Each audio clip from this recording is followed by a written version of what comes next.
Johnny Mac with your daily comedy news. There are days where I cannot wait to record the podcast. This is one of them. I'll get to this in a couple minutes, but a list of the best sitcoms of the 21st century came out, and they have Fleabag at number 1. No. We'll get to that. I'm also excited.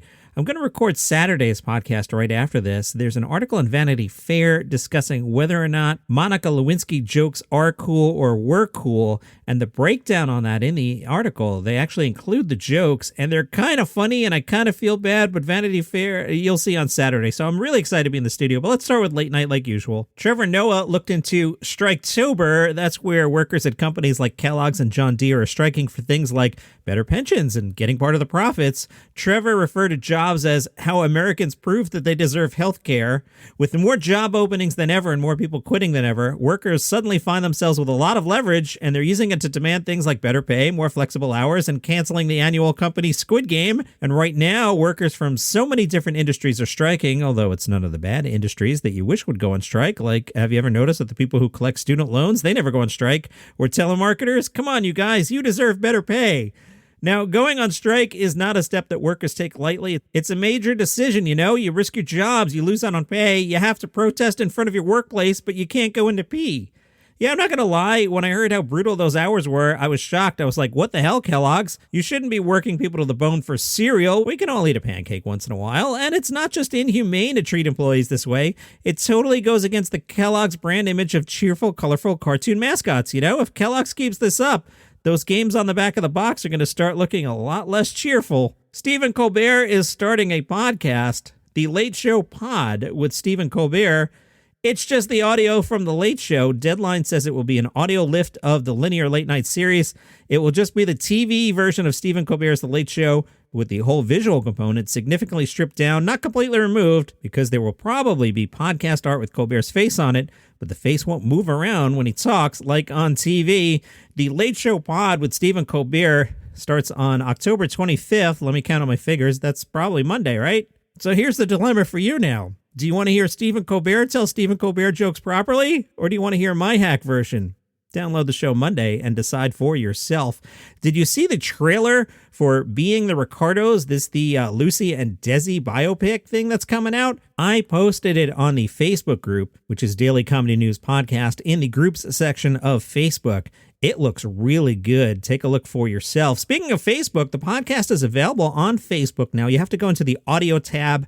It only works in the United States, and it only works on mobile. That's not because I'm incompetent. That's just how Facebook has it. But if you're in the United States and you're on a mobile device and you click the podcast tab, you will find Daily Comedy News Podcast. But apparently, you have found a different way to listen to it. So you keep doing what you're doing now. All right, from Chortle, Fleabag is the greatest comedy of the 21st century so far across the entire globe. No, it's not. Chortle writes, that's the view of a panel of 206 critics, academics, and industry professionals surveyed by the BBC. There is no evidence that any of those 206 critics is on crack. I don't know why you think they're on crack, because they declared Fleabag as the greatest comedy of the 21st century. They are not on crack. These are expert critics. These experts, who are not on crack, were asked for their greatest TV shows across all genres, with the list dominated by dramas. The Wire topped the overall poll, followed by Mad Men, Breaking Bad, Fleabag. So Fleabag's not only the top comedy, it's the 5th best show of the 21st century. Again, these guys are not on crack. They're not. Game of Thrones and I May Destroy You round out the list. Just 2 of the top 10 shows were outright comedies, and more than a quarter of the top 100 fell into the category. The voters came from 43 countries, were gender balanced, and spoke 35 languages between them, although programs in English overwhelmingly dominated the charts, comprising 92 of the 100 shows. BBC culture journalist Hugh Montgomery said the survey was the most comprehensive poll of its kind, adding, "We hope that this list will provoke debate." Oh, it has. You are welcome, Hugh Montgomery. It has. And inspire many watches and rewatches of the wonderful shows that have really helped make television the defining art of the new millennium. Again, this is from Chortle. Chortle's a British site. I'm an American. I have a bias.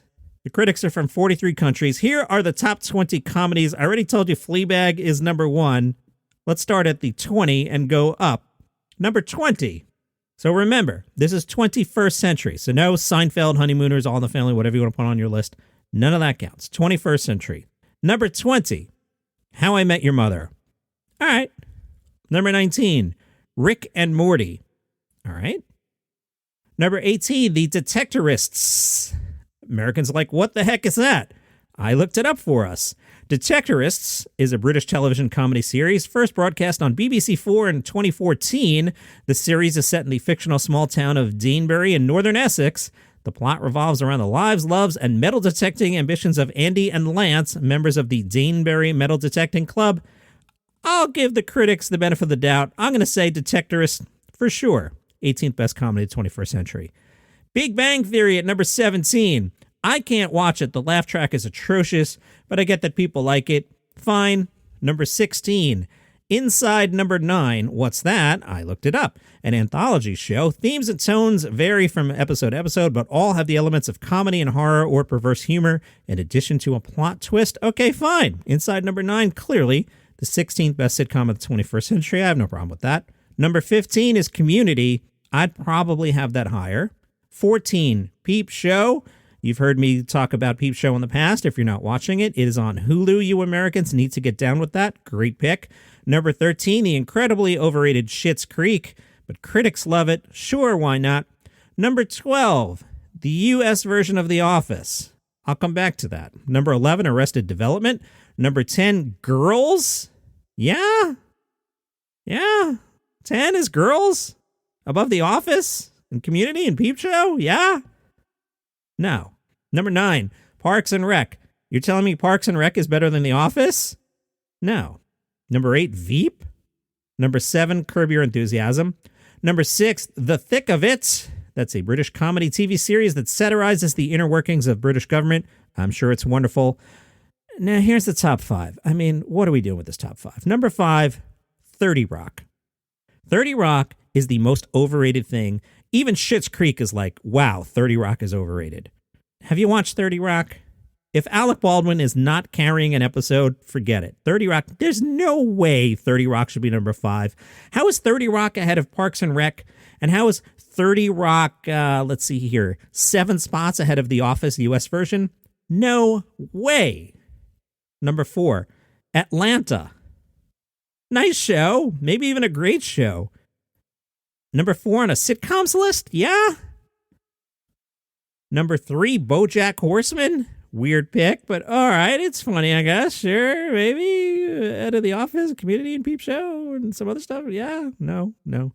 Number 2, The Office UK. And number 1, Fleabag. Fleabag, number 1. BoJack Horseman 3. Atlanta 4. 30 Rock 5. No, absolutely. Who are these critics? This list is horrible. So if BBC culture journalist Hugh Montgomery hopes that the list will provoke debate, yeah, I will debate you. So if you're probably wondering, hey, Johnny Mac, all right, tough guy, what's your pick? I'll narrow it down to 2.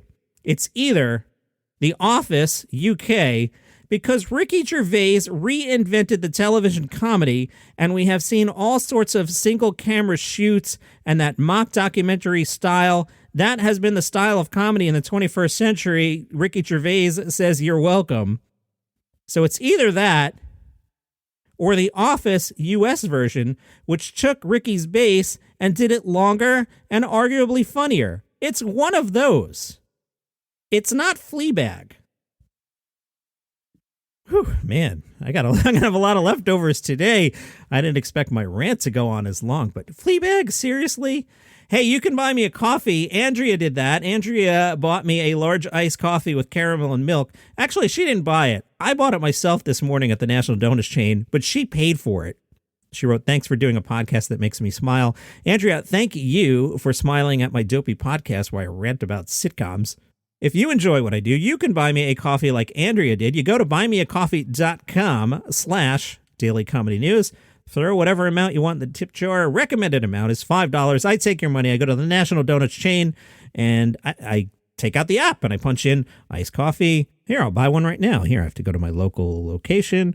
I'll do a walk-in because I'm not uppity. I don't need curbside pickup. Iced drinks I click on.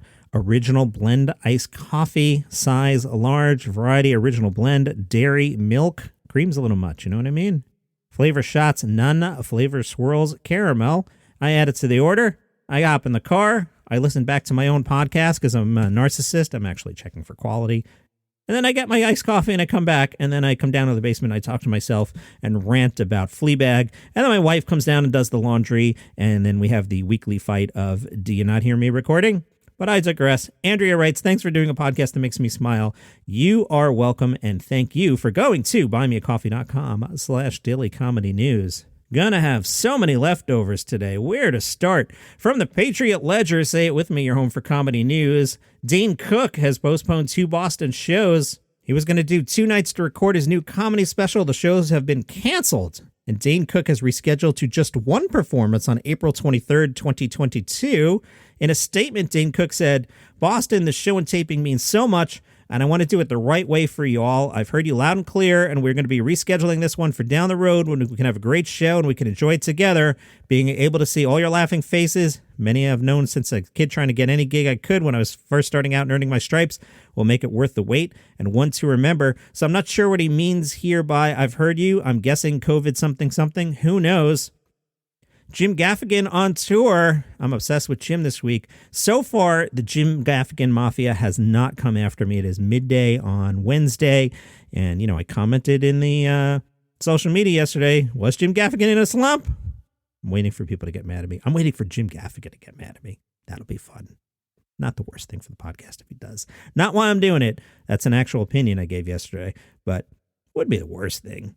Jim Gaffigan is coming to Abu Dhabi. You didn't expect me to say that, did you? Yeah, he's performing a headline show at the Etihad Arena on Yas Island Friday, January 21st. So if you are a fan of Jim Gaffigan and you're in Abu Dhabi, let me know how the show goes. Joe Coy, he's been on Gossip Corner a lot lately, and what do you know? He's recording a new special. Isn't that funny when there are celebrity couples when they have something to promote? That's weird. Joe Coy will bring more of his humor to Netflix as he sets forth his 4th comedy special with the streaming giant. Set to premiere in 2022. He'll record it March 25th and 26th at the Forum in LA. All right, maybe he's not just dating Chelsea Handler to promote a show. He's not even going to record for 5 months. Back it off, Johnny Mac. Relax. Not everything is conspiracy. Roy Wood Jr., he's got a new special, Imperfect Messenger. It'll be on October 29th at 10:30 on your Comedy Central. I will remind you on that day. In Imperfect Messenger, Roy Wood Jr. bounces around the lighter issues affecting our society like police reform, prison reform,